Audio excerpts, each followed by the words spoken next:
ដែលកំពុងតាមដានទស្សនានៅកម្មវិធីផ្សាយពិសេសផ្សាយផ្ទាល់របស់ទូរទស្សន៍ជាតិកម្ពុជាជាទីគោរពនិងជាទីមេត្រីនៅគណៈពេលនេះព្រៃវត្តមានដ៏ខ្ពង់ខ្ពស់របស់ព្រះកណាជាអង្គម្ចាស់ជីវិលត្បូងព្រះបាទសម្ដេចព្រះបរមនាថព្រះមហាក្សត្រនៃប្រជាជនកម្ពុជាក៏ដូចជាវត្តមានរបស់សម្ដេចអគ្គមហាពញាចក្រីហេងសំរិនប្រធានរដ្ឋសភាវត្តមានសម្ដេចអគ្គមហាសេនាបតីតេជោហ៊ុនសែននាយករដ្ឋមន្ត្រីនៃប្រជាជនកម្ពុជាក៏កំពុងតែជក់ហរតេនិងជក់ចិត្តតូតនឹងទស្សនានៅតាមបណ្ដាបន្ទប់នានានៃអគារសន្តិភាព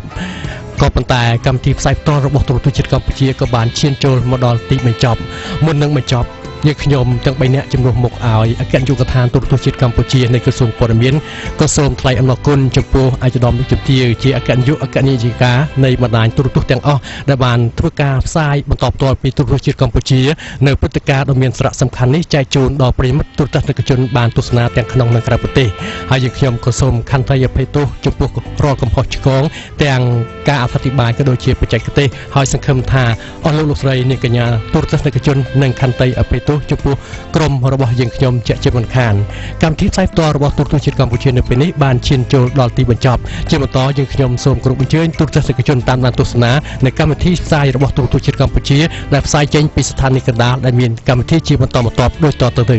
សម្រាប់ពេលនេះយើងខ្ញុំទាំង3នាក់សូមជម្រាបលាសូមអរគុណ